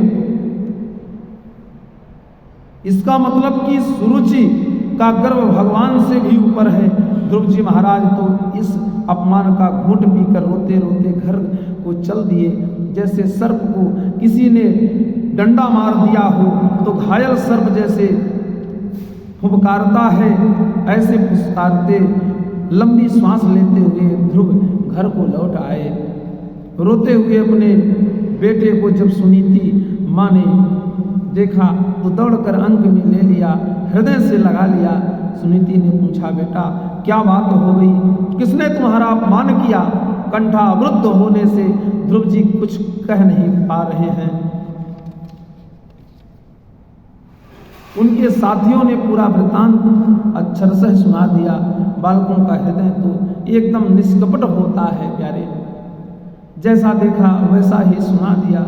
मैत्रेय जी कहते हैं, विदुर जी खिलती हुई लता आग की ज्वालाओं से झुलसकर मुरझा जाती है, ऐसे ही सुनीति माँ का खिला हुआ वह मुस्कुराता मुख कमल इस बात को सुनकर झुलस गया। शोक दावल तेव वाला, इतना सब सुनकर भी हृदय तो शोक की आग में जल उठा, परंतु फिर भी अपनी वाणी से एक भी शब्द सूरज के विरोध में नहीं बोला, उल्टे सूरज के वचनों का अनुमोदन करने लगी। बेटा ध्रुव, माँ के प्रति ऐसी भावना मन में कुछ मत लाना, वह तेरी माँ है और सौतेली माँ का अधिकार अपनी माँ से कहीं ज्यादा होता है। माँ मंगलम तात्परेषु मंस्थाम भुक्तेन जनो यद पर दुख, वह तेरी माँ है, डांट दिया तो क्या हुआ? माँ का अधिकार होता है, और फिर उसने गलत भी तो नहीं कहा। कुछ ध्रुव चौक क्या गलत नहीं कहा? उन्होंने मुझे अभागिन का बेटा कहा, तुम्हें गाली दी और मेरी माँ को गाली दे तो मैं कैसे सुन लूं? सुनीति माँ समझाने लगी, देख बेटा, उसने कहा कि तू अभागिन का पुत्र है, दुर्भागिन का संतान है, तो गलत क्या कहा? मैं अपने को कब भाग्यशाली मानती हूं? यदि मुझे अभागिन को उसने अभागिन कह दिया तो क्या गलत कहा? बेटा देखो, एक बात जीवन में याद रखना, उसने तो तुझे वह बात बताई है जो आज तक मैं भी नहीं बता पाई। उसने क्या कहा है? तपसा आराध्य पुरुषम, तू हमेशा पिताजी के बारे में मुझसे पूछता था। मैं तो पिता का भी परिचय ठीक से तुझे नहीं करा सकी, पर उसने तो परम पिता के बारे में तुझे बता दिया। वह परम पिता को एक बार तूने पा लिया तो वह ऐसी पदवी प्रदान करता है प्यारे, जिससे कभी उतरना ही नहीं पड़ता। उस परम पिता का परिचय तेरी सौतेली माँ ने कराया है। बेटा चूकना मत। ध्रुव जी अवाक रह गए। माँ, आप उनकी हर बात का अनुमोदन कर रही हैं। यदि उन्होंने उन परम पिता का परिचय दिया तो वह परम पिता कौन है? कैसे उनसे भेंट होगी? सुनीति माँ ने समझाया, बेटा देख, उन परम पिता का दर्शन, परम पिता की कृपा से ही तो तुम्हारे पिता उस पदवी तक पहुंचे हैं। तू भी उनकी आराधना कर। वह किसी एक जगह नहीं रहते, बल्कि कण कण में सर्वत्र समान रूप में व्याप्त है। हर व्यापक सर्वत्र समाना, प्रेम ते प्रकट होई मैं जाना। प्रेम ते प्रकट होई मैं जाना। ध्रुव जी ने पूछा, अच्छा माँ, वेवेष्ट व्याप्नोति सकलम जगत इति विष्णु। अच्छा माँ, सब जगह हैं भगवान, तो दिखाई क्यों नहीं पड़ते?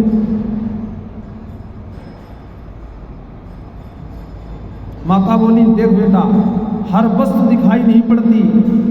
व्यापनोति, पुष्प के कणकण में सुगंध है तो दिखाई कहाँ पड़ती है? दूध के कणकण में घृत है, दिखाई कहाँ पड़ता है? पर उसी दूध को पहले जमाओ, दही बनाओ तो मंथन करते ही घृत प्रकट हो जाएगा। जगत के भी अणु अणु में ईश्वर की सत्ता विराजमान है।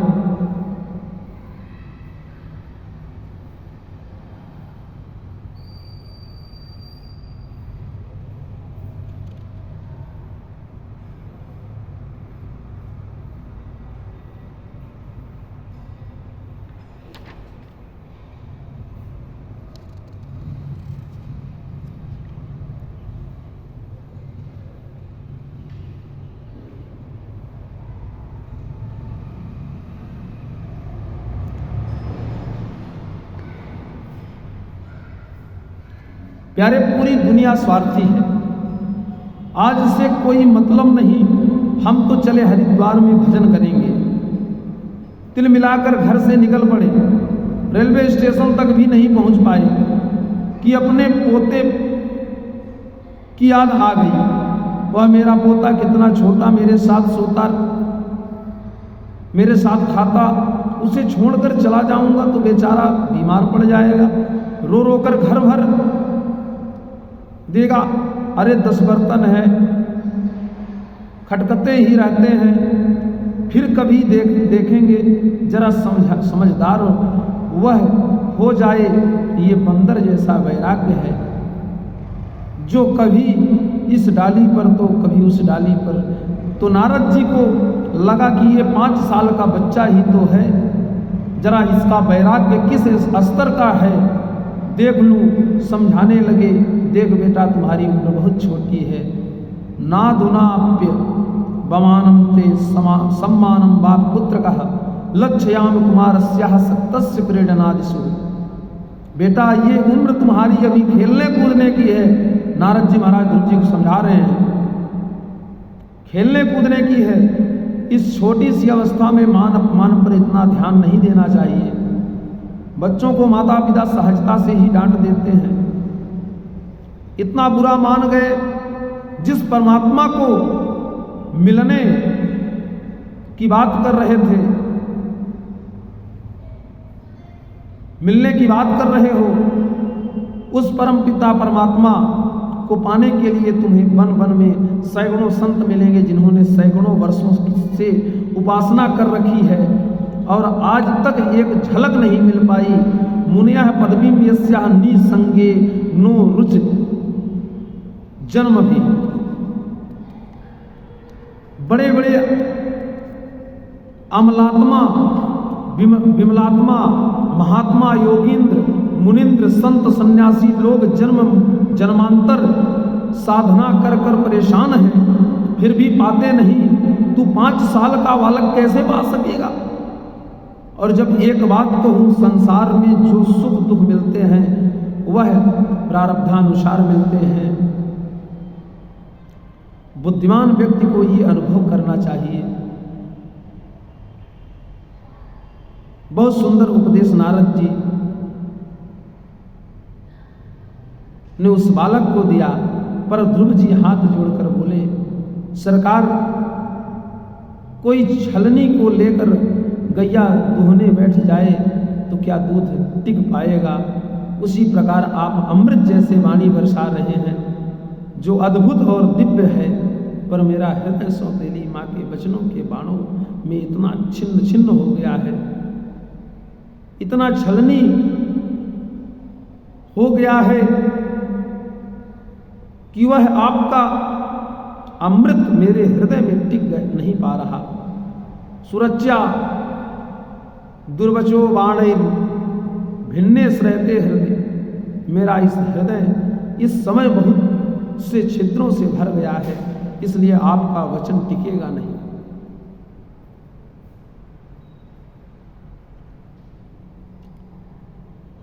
ओम नमो भगवते वासुदेवाय कान में मंत्र फूंक दिया। मननात् त्राये ते इति मंत्रः, जिसका मनन किया जाए उसे मंत्र कहते हैं। मंत्रों का संकीर्तन नहीं होता, केवल एक ही मंत्र ऐसा है जिनका संकीर्तन भी होता है और जप भी होता है। हरे राम राम राम हरे हरे, हरे कृष्णा कृष्णा कृष्ण हरे। द्वादशाक्षर मंत्र नारद जी ने ध्रुव जी महाराज को प्रदान किया। ध्यान की पूरी पद्धति विधिवत बताई और कहा कि बेटा अब यहां से सीधे मथुरा चले जाओ। तत्तात गच्छ भद्रम ते यमुनायास तटम शुचि पुण्यम मधुवनम तत्र सानिध्यम नित्यदा हरे। परम पावन मोक्षदायिनी मथुरापुरी में जाकर यमुना में स्नान करके भजन करो। गुरु आज्ञा स्वीकार करके ध्रुव जी महाराज चल पड़े और यमुना को स्नान करके मधुवन में बैठ गए। नियम लिया, त्रिरात्रांते कपित्थ बदरासन, 3 दिन में 1 दिन फलाहार करना और 3 दिन तक बिल्कुल निराहार। 1 माह तक ये नियम चला। तपस्या का दूसरा महीना लगा तो नियम और कठोर कर दिया। द्वितीयम चा तथा मासम खष्टे खष्टेर भगो दिने, 6 दिन में 1 बार तृण पर्णादि, या तो वृक्षों के पत्ते खाते या दूर्वा घास 6 दिनों में 1 बार खाकर तप करते। अगले 6 दिन तक वह भी नहीं पाते। तीसरा माह लगा तो नियम और कठोर कर दिया। 90 हनी, अब 9 दिन में 1 बार अभक्ष केवल यमुना जी का जल मात्र पीते हैं, घास पत्ते भी छोड़ देते हैं। 9 दिन में एक बार यमुना जी का जल पीते हैं। चौथा माह लगा तो नियम और कठोर कर दिया। चतुर्थमपि वही मासम द्वादशे हनि, 12 दिन में एक बार केवल वायु का आहार करते हैं। एक यौगिक क्रिया है प्यारे, जिससे वायु पीकर भी योगी लोग रह लेते हैं। तो 12 दिन में एक बार वायु आहार करते हैं। पानी को भी छोड़ गए। देखिए जरा तपश्चर्या कैसे की जाती है।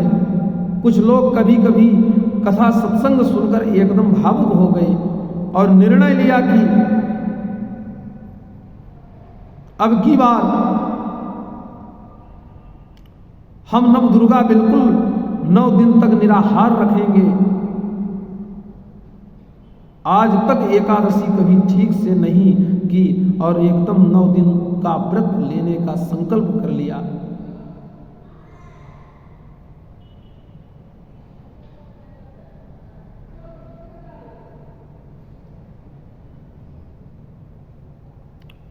श्री ध्रुव जी महाराज वही कर रहे हैं। पहले 3 दिन में एक बार, फिर 6 दिन में, फिर 9 दिन में, फिर 12 दिन में धीरे धीरे तपस्या के द्वारा शरीर को कस रहे हैं। 5वां महीना लगा तब तो श्री ध्रुव जी महाराज ने ऐसा प्राणायाम चढ़ाया कि ध्यायान भगवतो रूपम नाद्राचीत किंचनात् परम, पैर के अंगूठे पर खड़े होकर प्राणायाम ऐसा चढ़ाया कि समस्त प्राणियों की प्राणवायु को अवरुद्ध कर दिया। त्रैलोक्य में हाहाकार मच गया। देवता श्री हरि की शरण में नैवं विदामो भगवान प्राणरोधम, हे प्रभु हम आपकी शरण में हैं, रक्षा करो। भगवान बोले किससे रक्षा करें? देवगण बोले ये ही तो नहीं जानते, हम आपको नहीं बता सकते हैं कि किसने हमारा प्राण श्वास रोक लिया, ये तो आप ही जानो। भगवान बोले मां वैष्णव डरो मत, अवतान पादमणि संगतात्मा, उत्तान पाद के पुत्र ध्रुव की आत्मा मुझ में इतनी समर्पित हो गई है कि आज उसकी प्राणवायु के अवरुद्ध होने से उसकी प्राणवायु विष्ट से समिष्ट में परिणत हो गई। घबराओ मत। और यूं कहकर भगवान गरुड़ पर आरूढ़ होकर दौड़ पड़े। मैत्रेय मुनि कहते हैं विदुर जी मधोर मनः वृत्य, आज ध्रुव को दर्शन देने के लिए प्रभु नहीं दौड़ रहे तो वरन अपने भक्त ध्रुव का दर्शन करने के लिए भगवान मधुवन की ओर दौड़ पड़े। दृष्टुम इच्छा दिदिर्छातया, आज ध्रुव जी के दर्शन की उत्कंठा प्रभु के मन में आ जागी। दौड़े दौड़े गरुड़ पर आरूढ़ होकर शंख चक्र गदा पद्म लिए भगवान नारायण प्रकट हो गए। ध्रुव जी आंख बंद किए खड़े हैं। प्रभु समझ गए कि ये आंखें खोलने वाला नहीं, क्योंकि भीतर मेरी छटा इसे दिख रही है।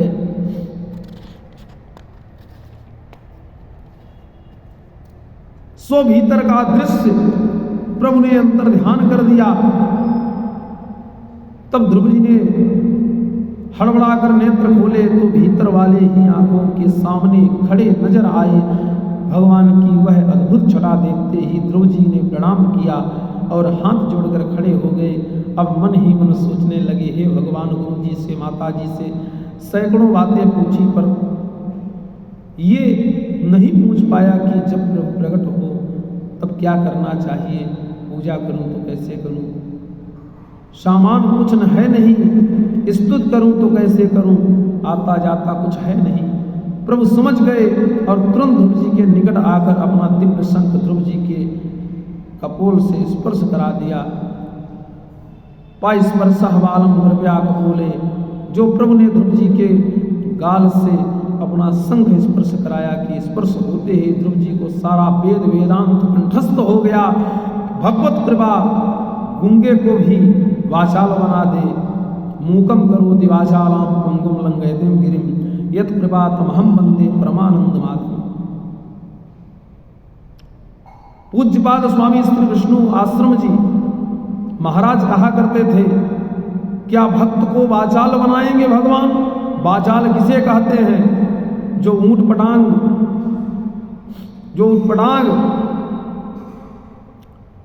बकबक करते हैं, जो ऊटपटांग बकबक करते हैं,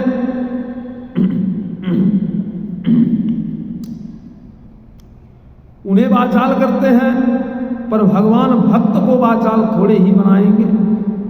तो वाचालम का अर्थ होता है वाचा अलंकरोत इति वाचालम। भगवान जिस भक्त पर अनुग्रह करते हैं उसकी वाणी को अलंकृत कर देते हैं। वह जो बोलेगा वह शास्त्र वेद सम्मत ही बोलेगा, शास्त्र विरुद्ध उसकी वाणी निकलती ही नहीं है। आज नारद जी ने द्वादशाक्षर मंत्र दिया तो ध्रुव ने भगवान की 12 श्लोकों में ही स्तुति की।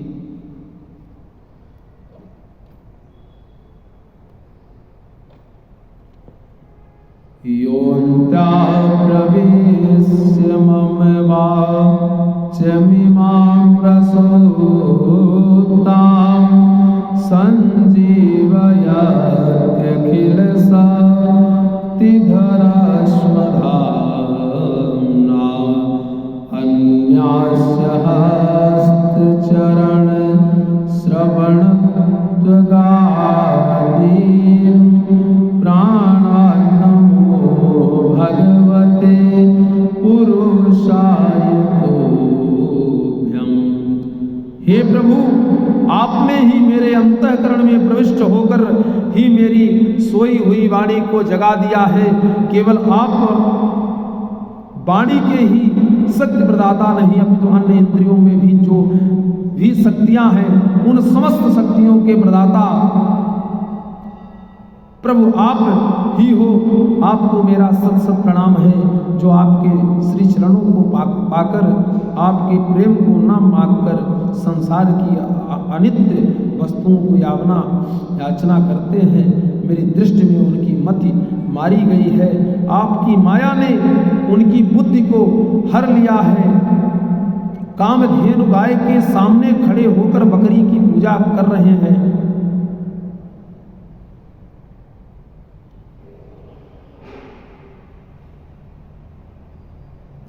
भगवान बोले, बेटा वर मांगो।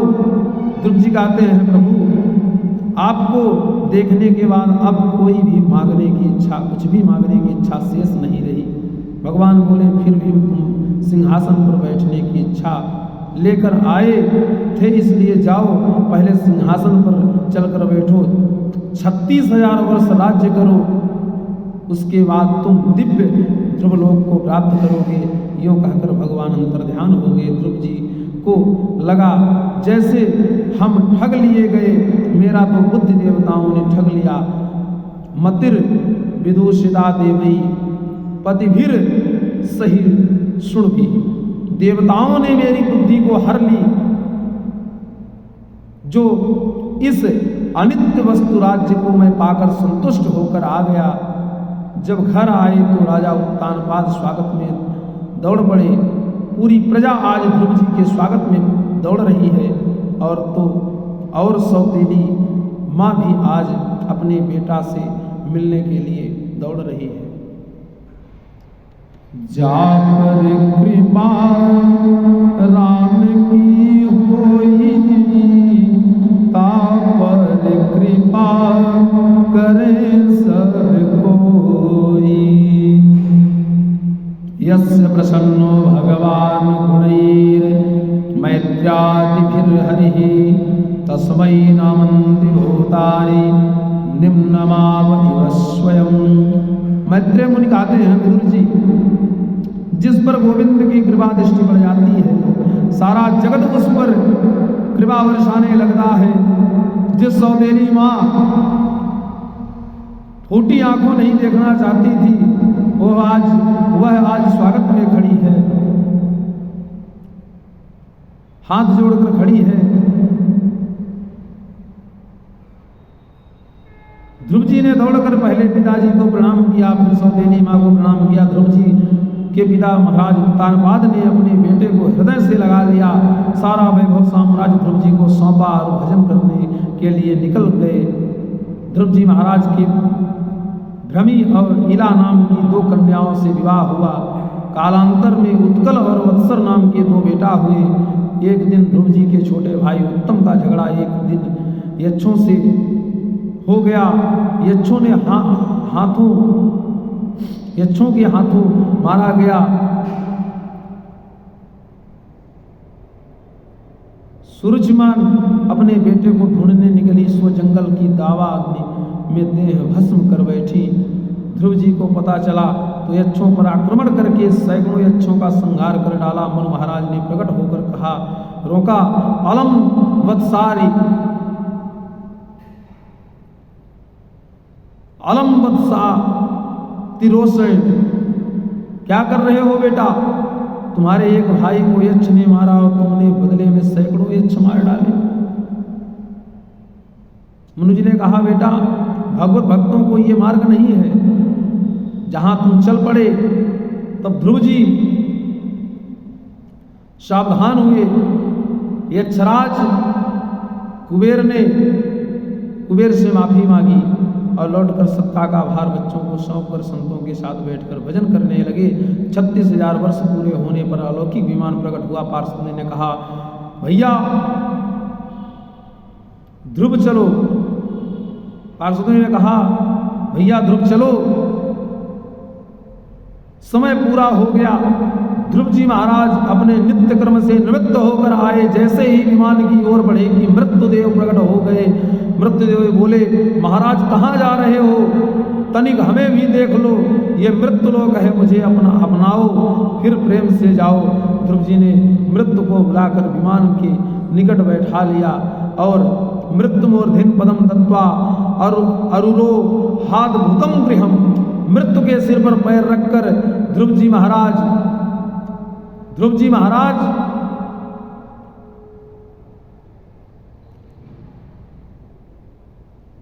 विमान में जा बैठे। भक्ति में वह शक्ति है कि मृत्यु को भी सिर झुकाकर प्रार्थना करनी पड़ती है। प्यारे, विमान उड़ गया। तुरंत पार्षदों ने टोका, ध्रुव तुम्हारा मुख थोड़ा सा लटका दिख रहा है, क्या बात है, उदास क्यों हो? ध्रुव जी बोले, क्या करें, जल्दी जल्दी में अपनी माता जी को छोड़ आए। जिस माँ के संस्कारों ने आज मुझे यहाँ तक पहुँचा दिया, मैं उस माँ को अकेला ही धरातल पर छोड़े जा रहा हूँ। पार्षद मुस्कुरा पड़े, ध्रुव जिस जननी ने तुम्हें जन्म दिया वह पीछे कैसे रह सकती हैं? आगे देखो कौन जा रहा है। दर्शयामा चतुर्देवी पुरोयानेन गच्छति, आगे आगे जो विमान जा रहा है वह आपकी माता जी को ही लेकर जा रहा है। गदगद हो गए ध्रुव जी महाराज। अपनी माँ सुनीति के साथ भगवान के परम पद को प्राप्त हो गए। ध्रुव सगला जपे हरि नाम, ध्रुव सगला जपे हरि नाम, पाया अचल अनुपम ठाऊं, पाया अचल अनुपम ठाऊं। इसलिए कहते हैं कि भगवान का नाम कैसे भी जपो प्यारे, फलदायक है भगवान का नाम। ध्रुव जी महाराज तो सौतेली माँ के वचनों से व्यथित होकर गए थे, पर हरि नाम का आश्रय लेकर आज कहाँ से कहाँ पहुँच गए। तो भगवान का नाम कैसे भी जपो। नाम तो अपना चमत्कार दिखाए बिना नहीं रह नहीं सकता। 5 वर्ष की अवस्था में देवर्षि नारद जैसे समर्थ सद्गुरु का आश्रय लेकर ध्रुव जी महाराज ने परम गति को प्राप्त किया। ध्रुव जी महाराज परम गति को प्राप्त किया। पृथु जी का चरित्र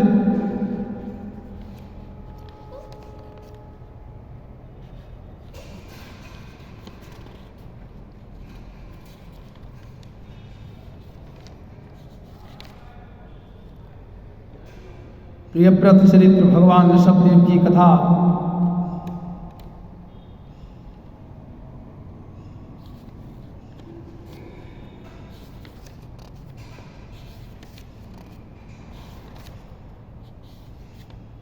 द्वीपों का वर्णन, अजामिलोपाख्यान।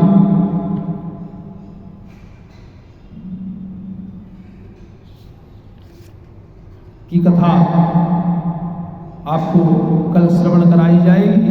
आज की कथा यही विश्राम दी जाती है।